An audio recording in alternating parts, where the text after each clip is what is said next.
heritage, and as ag teacher, I intend to make that pathway for those who want to stay on the family farm as easy as possible. I'm the only 9-time world champion cowboy in the race. I still participate. I'll be participating in Houston at the Livestock Show and Rodeo next month. So if you want to see an old fat pot-belly guy rope tie one down, just come down and I'll show you how it's done. We're been running a hard campaign and based on good conservative principles. I served in the Texas House for 6 terms. I was chairman of the Agriculture and Livestock Committee, and that's important in this race. No one else has that kind of experience. And why that's important, as chairman of that committee, I had direct oversight of developing the budget for the Texas Agriculture Department, developing the program, working in conjunction with the Agriculture Commissioner, Todd Staples, carried a lot of his legislation and worked closely with that. And I chaired another committee that relates real closely to agriculture, and that was the Homeland Security and Public Safety Committee. That committee I had oversight on the Texas Rangers, the DPS, and securing the Texas border. And we made great headway down there. And just let me tell you what's happening down there, because you won't read this in any paper. In 2006, under the leadership of Rick Perry, we decided, basically gave up on the federal government helping us secure our border. So we instituted what is called Operation Rio Grande. The state got involved. We took that 1,200-mile stretch of border, divided it up into 6 regions. We took 1 Texas Ranger in command of each of those 200-mile stretches. Prior to that, the border sheriffs didn't talk to the municipal police. Those didn't talk to the Border Patrol, and ICE agents didn't talk to the DPS. They were all fragmented. We installed what is called Joint Operations Centers. We brought all law enforcement together in one unit. So you can go down there and you'll see an ICE agent, a Border Patrol, or somebody from the Sheriff's Department, somebody from the City Police, a DPS officer, Texas Rangers, somebody from Parks and Wildlife, Minutemen, volunteers, all working together. And we've made great headway. Let me just give you an example of the severity of the problem there. Remember I said we started in 2006 to secure the border down there? From 2006 till now, in Iraq and Afghanistan both, we lost a little over 5,000 soldiers. That's tragic. That's sad. That's tragic. At the same amount of time, on the Texas-Mexican border, it was 50,000 murders. And that's the ones we pay. That's just the ones we know of. So 10 times the death in the Texas-Mexican border than in Iraq and Afghanistan in the same period of time. So that, just share that with you, kind of put it in perspective. So what we did is everybody kind of has their duties down there. The Border Patrol does the apprehension. DPS and the Rangers, we patrol the air. We put helicopters down there on the border. When I was chairman, we reconstituted the Texas Navy. You may not know that Texas has a Navy again, but we put boats down on the river and on the coast and on the big lakes down on the Rio Grande. Pretty cool. They're 34-foot armor-plated boats, 900 horsepower, 6 machine gun turrets. Kind of adds a new meaning to Don't Mess with Texas. And they've been very successful. We took our DPS officers that operate those boats and sent them to train with the Navy SEALs. So our officers have trained with the Navy SEAls. So they're bad to the bone. They really are. And that has helped greatly. Since we've done all this, illegal immigration coming into Texas is down 40%, and illegal drugs coming into Texas, which is the real problem, is down 60%. So we made great headway. The state's made a great investment in that. And we continue to be the example to other border states how a state can actually get involved and help them secure the border. So just share that with So I'm fortunate enough for people in Texas to hire me as the next agriculture commissioner. I'll do some things that have never been done before. I'll be the first ag commissioner to make water my #1 priority. For many years, Texas was a sparsely populated state. We watered ourselves with windmills and life was good. But now we have 26 million people in the state, and we have a limited supply of water, and we're going to have to start managing that water.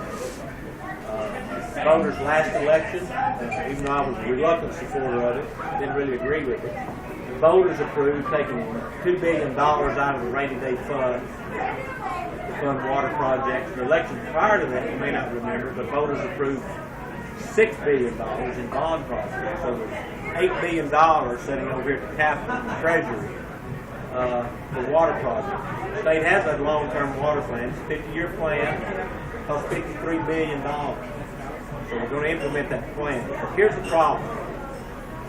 The legislature also took the Water Development Board, which oversees that $8 billion, from a 6-member board down to 3. None of those 3 men represent agriculture, rural communities, farmers and ranchers. My greatest fear is they don't really answer to anybody. They're appointed by the government, so they don't answer to the voters. You've got 3 men over there, and they're good guys. I'm not disparaging them personally. But my greatest fear is that $8 billion will be dispersed on a political basis and not on an as-needed basis. And so, as Ag Commissioner, I intend to stand in the gap, be the person that looks over the shoulder and holds them accountable. Because those projects that are in the most need, we have several small West Texas towns that are actually hauling in water. They're out of water. And we have to address those needs. Not some big political favor for somebody in, Houston or Dallas or something. So I want to work on that.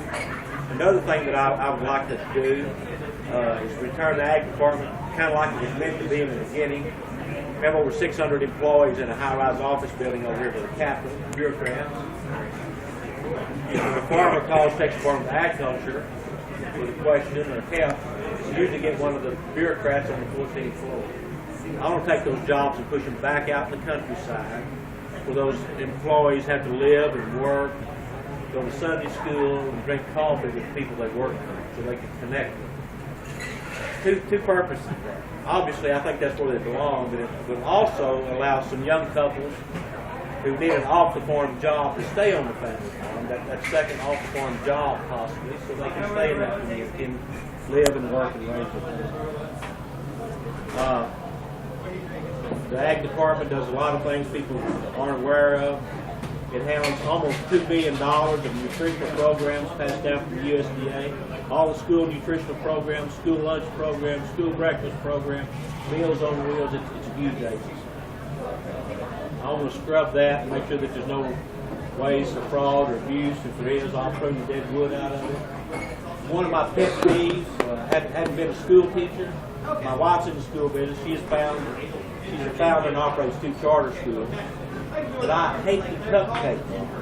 Y'all might even know what that is. But under Susan Cole, the legislature passed a law trying to fight childhood obesity. Mothers can no longer bring cupcakes and cookies to school parties. I disagree with that. I think that should be a local school decision, and I'd like to see that be said. That's just, for Texas, that's way too much government intervention. I'd like to see those local districts have some control over their nutritional programs so they can buy fresh vegetables locally and fresh beef and pork and poultry and get that locally. And I want to hire someone that can teach our school system a better presentation on the food. Right now it's just institutional food, and literally over half the food goes in the trash. It's not eaten. But if we can come up with unique ways to present that and make it more attractive, hopefully we can, stop some of that waste. So those are things I want to do. Here's the reason I'm running. I always was trying to prepare myself to run for this position. And as I look around my country, I see America becoming more and more like the socialist countries of Europe. It breaks my heart. I have great faith in the American people.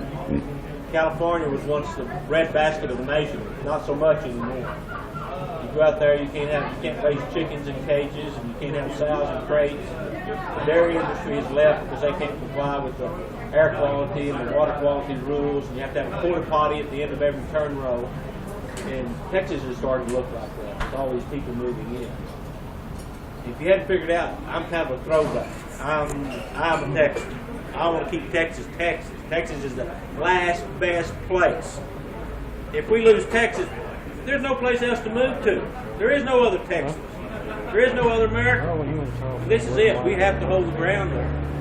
I want to preserve our rural heritage, our Western way of lifestyle, our family values. You know, when I grew up, my children, myself, we got up before daylight, we did all our chores, and then we came in and ate breakfast. And I want to keep, that's something unique to Texas that you don't see in a lot of places. So that's why I'm running. I want to keep Texas, Texas, because Texas is the last great place. And I actually think we can turn this country around. I have great faith in American people, but if it's going to start, if we're going to turn this country around, Texas will have to be the one to lead the way. So we have to hold the ground here, and that's why I'm running. They say that you can tell a lot about a man by the friends he keeps. So here's our friends that have endorsed us in this place. Just about all the conservative groups and all the conservative leaders. Texas Right to Life. I was the author of the sonogram bill that's saving 10,000 babies a year. I spent $21 million from Planned Parenthood.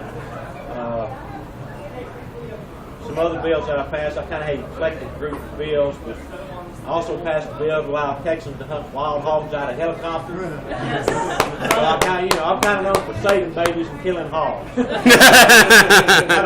Everything in between. That's how I met my treasurer and state co-chair, Ted Nugent. It's kind of not your generation, but to my generation, he was our rock star. It still is. He's a big deal.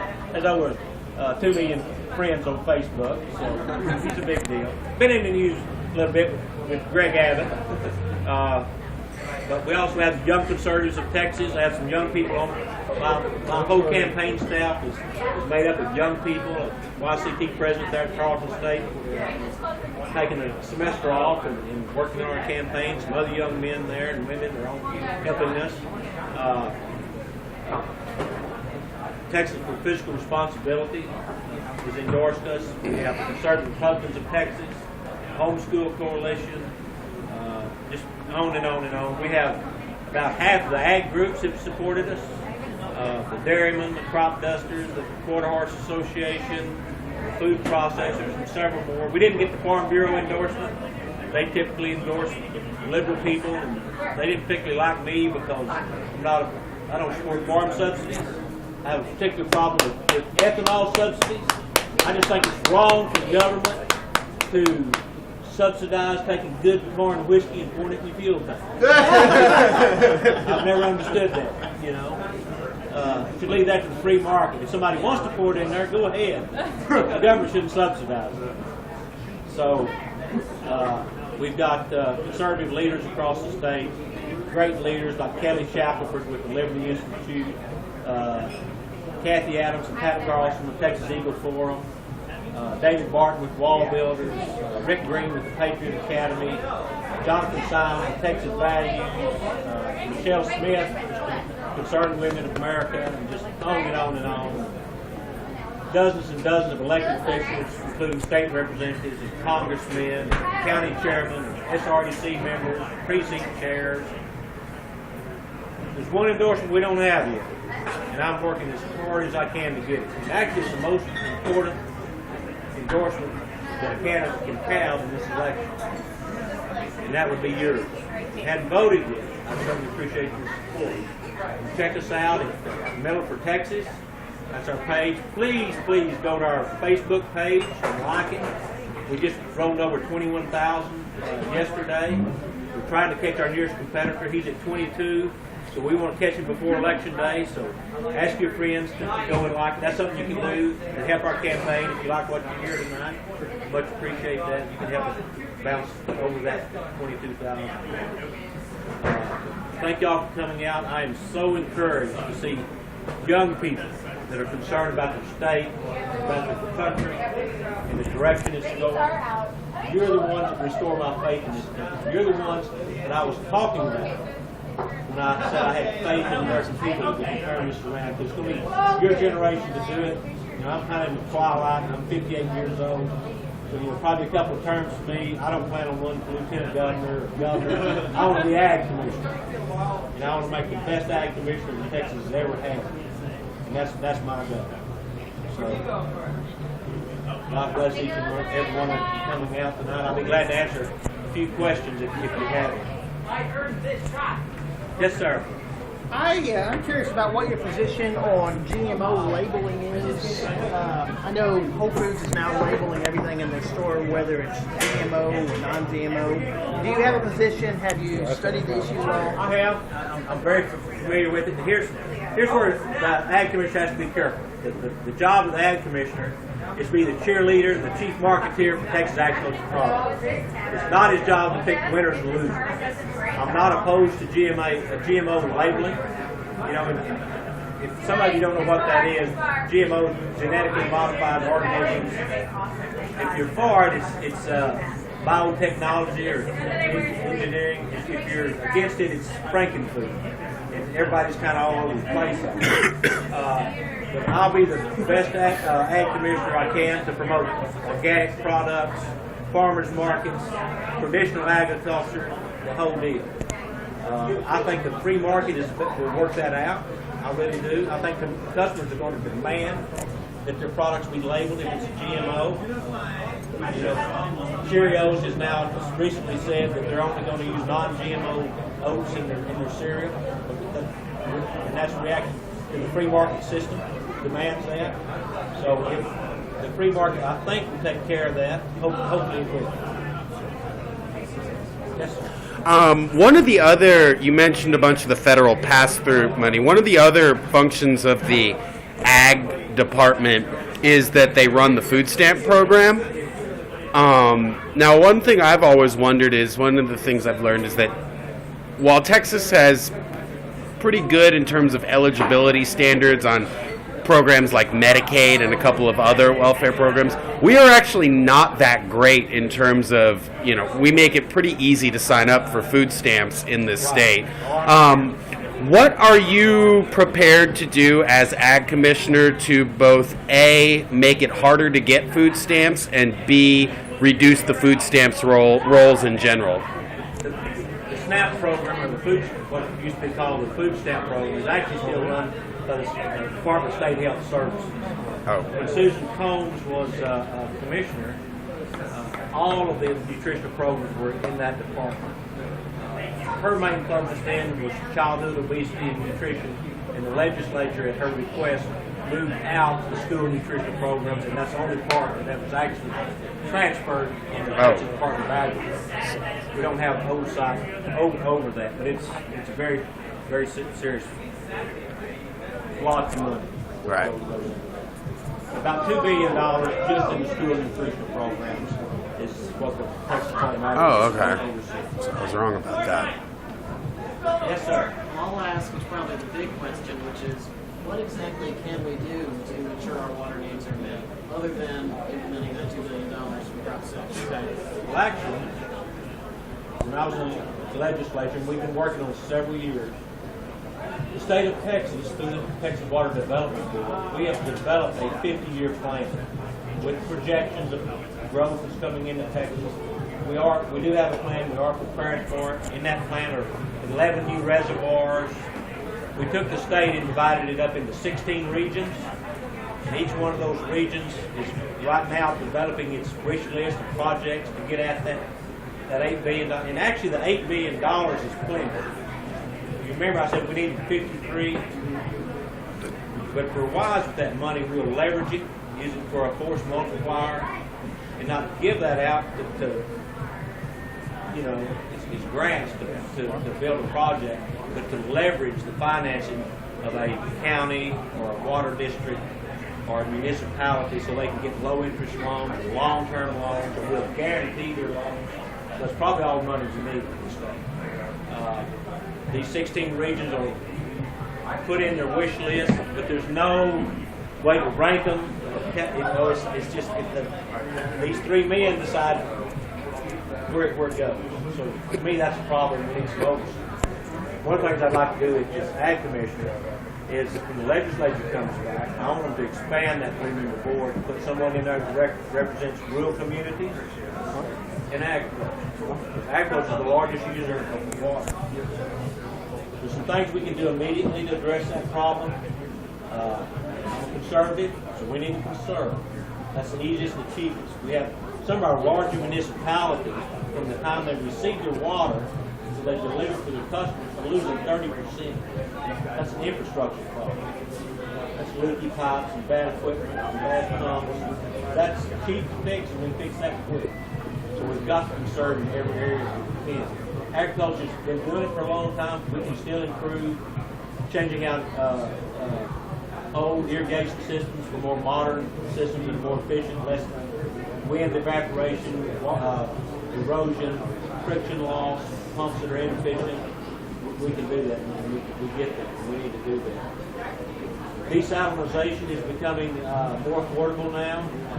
A lot of areas are doing it. I've been talking to people down in Corpus Christi that are thinking about doing that. That would allow more water for fresh water. The great seaport town of El Paso has been doing it for years. They have a desal plant out there. We can actually take some brackish water, which is a lot of the water in West Texas is called brackish water. It has a lot of minerals in it. It's not drinking water. But we can use some of that for fracking. Some of it won't frack because it won't mud up.